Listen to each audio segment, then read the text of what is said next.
Assalamualaikum warahmatullahi wabarakatuh. Perkenalkan nama saya Yudo Maulana Fikri dengan NIM 1809511039 dari kelas A. Kali ini saya akan bawakan case based learning kedua dari mata kuliah Ilmu Penyakit Bakteri dan Jamur, Fakultas Kedokteran Hewan Universitas Udayana.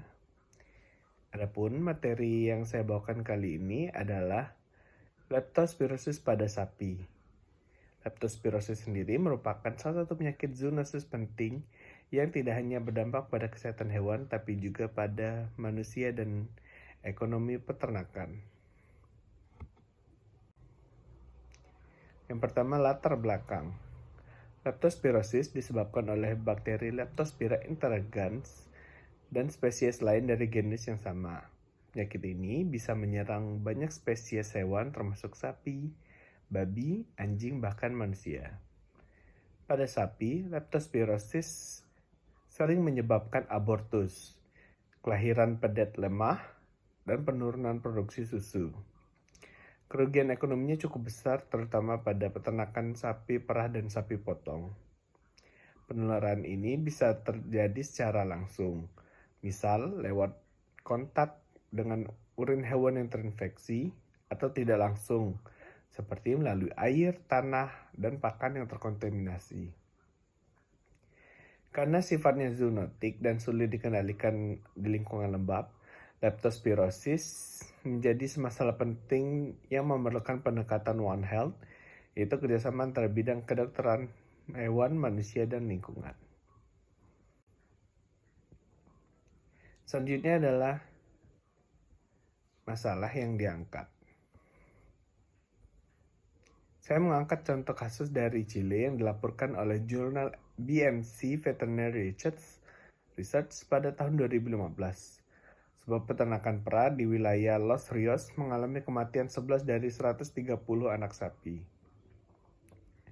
Gejala yang terlihat adalah demam, urin berwarna merah, ikterus, dan anemia.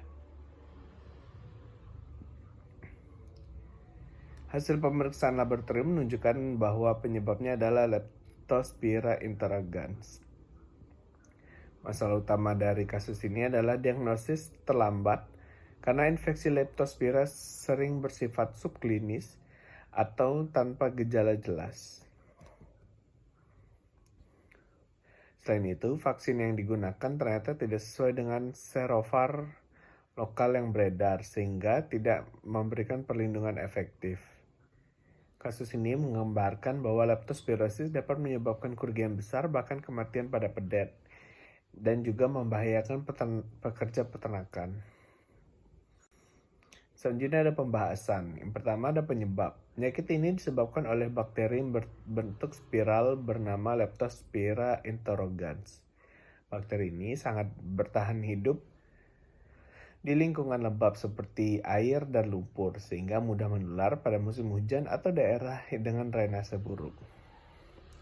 Penularannya bisa terjadi secara langsung, misal melalui ulin, cairan reproduksi, atau jaringan dari hewan terinfeksi. Bisa juga tidak langsung seperti melewati air atau tanah yang terkontaminasi. Penularan vertikal dari induk ke anak juga bisa terjadi selama masa kebuntingan. Hewan reservoir seperti tikus, anjing, babi berperan penting karena mereka bisa membawa bakteri ini dalam ginjal dan mengeluarkan lewat urin selama berbulan-bulan. Itu sebabnya manajemen kandang dan pengendalian tikus sangat penting untuk mencegah penyakit ini. Selanjutnya ada dampak. Dampak dari leptospirosis pada sapi sangat luas. Secara reproduksi, penyakit ini menyebabkan abortus, infertilitas, dan kematian embrio dini. Secara produksi, penyebab penurunan produksi susu dan kelahiran pedet lemah.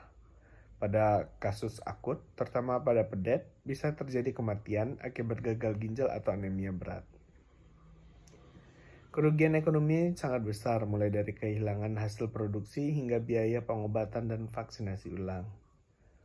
Dari sisi zoonosis, leptospirosis juga berbahaya bagi manusia. Peternak, dokter hewan, dan pekerja rumah potong beresiko tinggi tertular.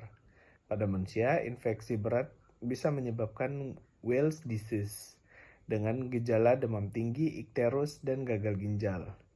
Jadi penyakit ini bukan hanya masalah pada hewan tapi juga masalah kesehatan masyarakat. Selanjutnya upaya pemecahan masalah. Untuk mengatasi leptospirosis, langkah pertama adalah diagnosis cepat dan akurat. Pemeriksaan serologi dengan metode MAT masih menjadi standar untuk mendeteksi antibodi leptospira.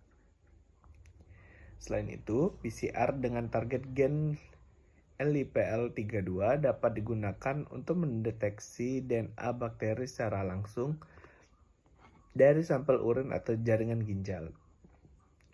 Surveillance rutin sangat penting untuk mengetahui serovar apa yang beredar di suatu wilayah.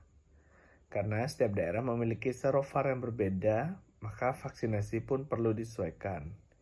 Dari sisi pengendalian, hal-hal besar seperti sanitasi kandang, drainase yang baik, kontrol tikus, dan karantina sapi baru sangat efektif. Pada kasus klinis, terapi antibiotik seperti oxytetracycline atau streptomycin bisa digunakan untuk mengurangi keparahan penyakit. Selanjutnya kesimpulan. Dapat disimpulkan bahwa leptospirosis adalah penyakit infeksi bakteri yang dapat menular dari hewan ke manusia. Penyakit ini menyebabkan gangguan reproduksi, penurunan produksi, bahkan kematian pada sapi. Kerugian ekonominya tinggi dan resiko zoonosis yang signifikan.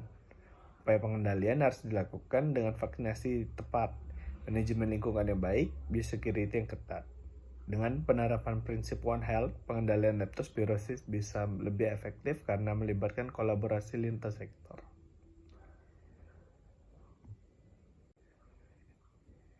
Yang terakhir saran. Sebagai saran, pemeriksaan serologis sebaiknya dilakukan secara rutin, terutama pada sapi betina bunting dan sapi pejantan. Biosecurity harus diperketat dengan membatasi hewan keluar masuk, menjaga kebersihan kandang, dan mengendalikan populasi tikus. Selain itu, vaksinasi yang digunakan harus sesuai dengan serovar lokal. Peternak harus diberikan edukasi mengenai bahaya leptospirosis dan pentingnya menjaga kebersihan lingkungan.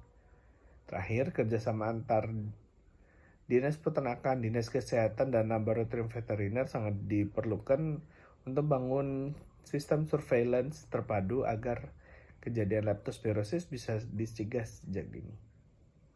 Demikianlah presentasi saya tentang leptospirosis pada sapi. Semoga bermanfaat dan meningkatkan kesadaran kita terhadap pentingnya deteksi dini dan pengendalian zoonosis di lingkungan peternak. Terima kasih. Assalamualaikum warahmatullahi wabarakatuh.